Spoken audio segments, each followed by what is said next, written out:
Bonjour, Dominique Fletcher, je suis PUPH en anesthésie et je suis là pour vous parler en fait de la RAC. La RAC, c'est la récupération améliorée après chirurgie. C'est un principe qui a maintenant une vingtaine d'années,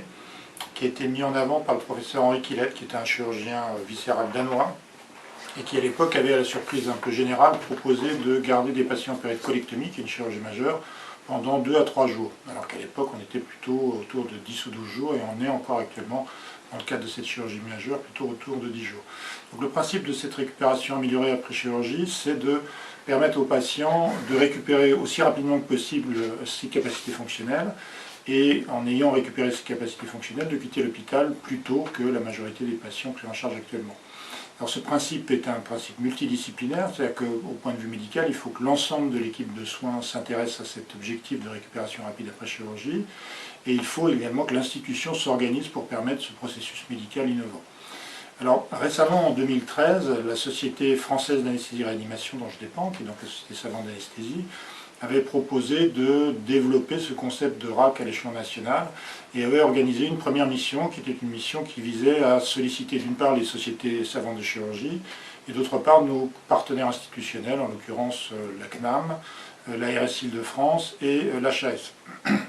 Suite à cette mission qui s'est déroulée sur à peu près 2 ans, la HAS a été saisie dans le cadre d'une lettre de saisine par la CNAM et la SFAR et a accepté de faire de ce sujet RAC une priorité pour l'année 2014-2015, ce qu'elle a fait. Et donc en 2016 vont sortir des recommandations de l'HAS sur cette thématique de la récupération améliorée après chirurgie.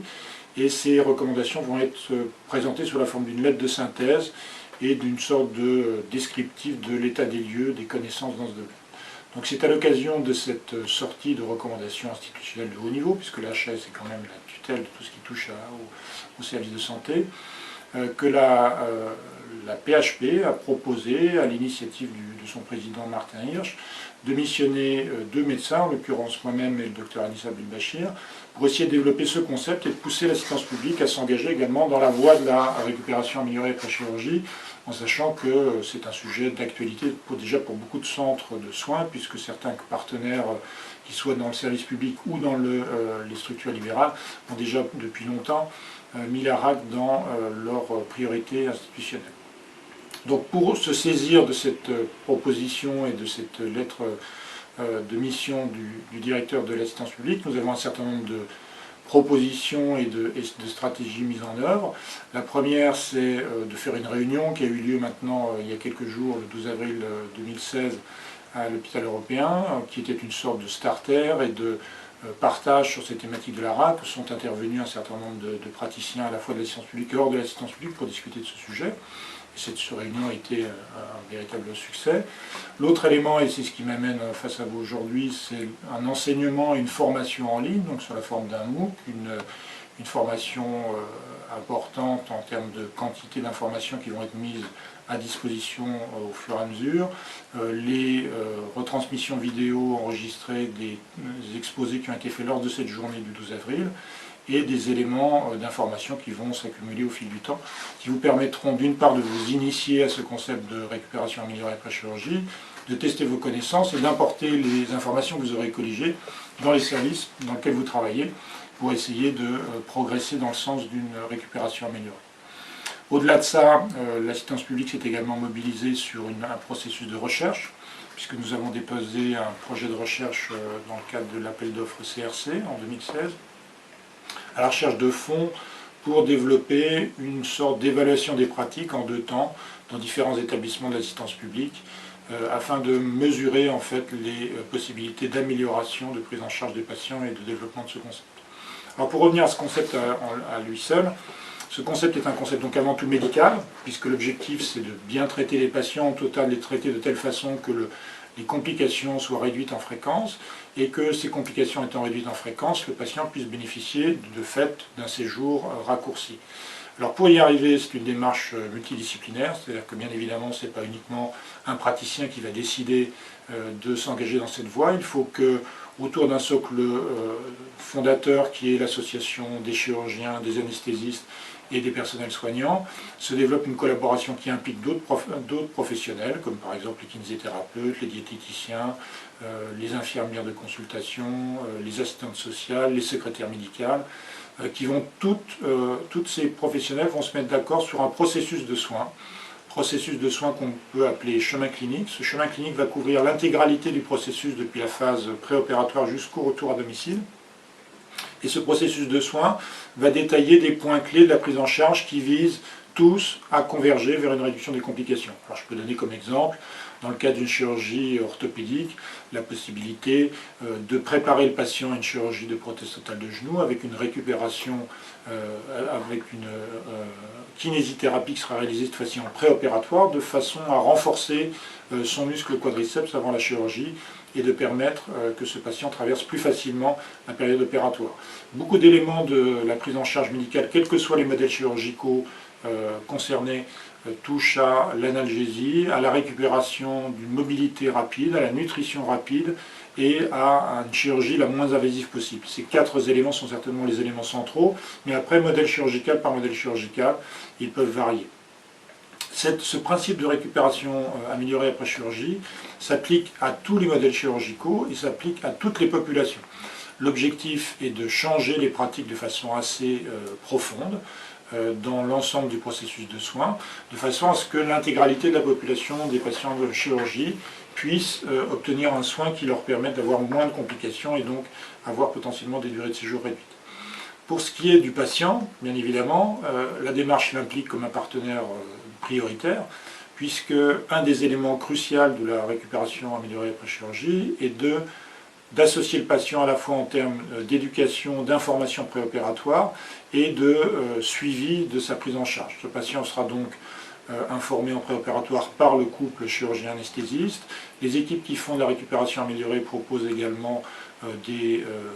consultations dédiées, souvent organisées autour de professionnels paramédicaux formés, qui vont permettre aux patients, à partir de supports écrits, de répondre à l'ensemble des questions qui peuvent se poser sur ce processus de soins, afin que le patient, dès qu'il rentre dans le processus de soins, ait déjà un certain nombre de jalons très clairs dans sa tête, qui vont lui permettre d'être un partenaire important dans la prise en charge. Bien évidemment, on obtient son accord également dans ce processus, et puis on va le suivre tout au long de la prise en charge, que ce soit en pré, per ou post-opératoire. Et certaines équipes développent également des outils qui sont des livrets que le patient va utiliser pour marquer un certain nombre d'informations concernant sa prise en charge. Les technologies modernes permettent également de faire miroiter des techniques peut-être plus originales et plus adaptées à notre époque, comme l'envoi automatisé de SMS ou le téléchargement d'applications qui permettraient aux patients d'être à la fois informés, mais d'être à la fois en interaction avec le personnel soignant tout au long de son processus de soins. Alors cette organisation médicale avant tout concentrée sur l'objectif de la réduction des complications, associant très étroitement le patient, associe également l'institution, puisque c'est une volonté institutionnelle de s'engager là-dedans, et en l'occurrence c'est le cas pour l'assistance publique, puisque le directeur de l'AP s'est positionné directement. Pour développer ce nouveau concept de prise en charge, il faut que l'institution, d'une part, s'organise en termes de moyens qui peuvent permettre aux professionnels d'informer plus étroitement les patients préopératoires, et c'est la création, par exemple, de postes d'infirmiers dédiés à l'information du patient en préopératoire. Il faut que l'institution également développe des outils d'information, c'est le cas en l'occurrence de cette proposition d'un MOOC sur le sujet de la réhabilitation, et c'est une priorité, donc 2016, de l'institution de développer cet outil d'information et de formation des professionnels de santé. C'est également l'organisation des liens avec la ville, parce qu'il faut bien se rendre compte que ces changements de pratique vont avoir un impact également sur les modalités de retour à domicile des patients. Il faudra donc que l'institution développe des moyens de communication plus efficients avec la médecine de ville, en particulier les médecins référents, de façon à ce que quand le patient retourne de façon plus précoce à domicile, le médecin référent de ce patient soit d'une part informé de ce retour, et d'autre part ait les informations nécessaires sous la forme d'un compte-rendu, en particulier d'hospitalisation et un compte-rendu opératoire. L'interaction se fera vraisemblablement avec des personnels qui rentreront en communication avec la médecine de ville. Et à ce sujet, il se trouve que sur l'année 2016, un autre partenaire institutionnel, la CNAM, va développer une extension d'un projet qui s'appelle le projet Prado. Le projet Prado est un projet qui vise à anticiper le retour à domicile des patients dans un certain nombre de situations, comme l'accouchement, comme certaines maladies chroniques, et en l'occurrence une partie de la chirurgie, c'est-à-dire la chirurgie orthopédique. Et la CNAM a décidé pour 2016, fin 2016, de proposer une extension de ce projet Prado à l'intégralité des patients chirurgicaux. L'intérêt de ce projet Prado, c'est qu'il propose à l'institution, en l'occurrence l'établissement de santé, de mettre à disposition des professionnels de la CNAM qui anticipent le retour à domicile et qui permettent de mettre en connexion le patient dès le préopératoire avec les professionnels de santé qui seront responsables de son retour à domicile, que ce soit les médecins ou les paramédicaux. Et ce projet Prado donc, permettra d'avoir un atout supplémentaire dans notre arsenal dans le processus de soins, plutôt sur le versant retour à domicile et anticipation du retour à domicile. Dernier élément, à mon avis important, je vous ai cité la recherche qui est un élément stimulant et qui permet aussi de faire avancer les choses. Eh bien, dans ce domaine, l'ARS Île-de-France va en 2016 faire un appel d'offres qui est accessible déjà dès maintenant et pour lequel le dépôt de dossier doit se faire avant début juillet, de partenariat entre les établissements de santé sur ces thématiques de récupération améliorée après chirurgie. Ce partenariat sera conçu sous la forme d'une association entre des centres dits experts, déjà avancés un peu dans le processus de récupération améliorée après chirurgie, qui vont accompagner 2 à 3 centres apprenants volontaires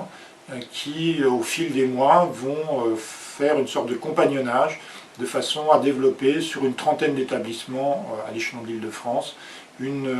développement de ce concept de récupération améliorée. Voilà, donc voilà brossé à grands traits les éléments que je voulais mettre en avant sur cette récupération améliorée. Alors l'équipe entre guillemets qui est derrière cette formation, moi-même, le docteur Anissa Belbachir et l'institution APHP est à votre disposition pour avancer là-dedans. Je pense que dans les éléments que vous allez voir sur ce MOOC, vous aurez déjà des informations. Il y a aussi derrière ce MOOC la volonté d'une interactivité, c'est-à-dire la possibilité que les gens qui consultent les informations disponibles posent des questions, que ces informations soient prises en compte par l'équipe qui le suit et que vous ayez des réponses de façon à ce que collectivement l'institution avance dans ce domaine. Voilà, je vous remercie et bonne chance.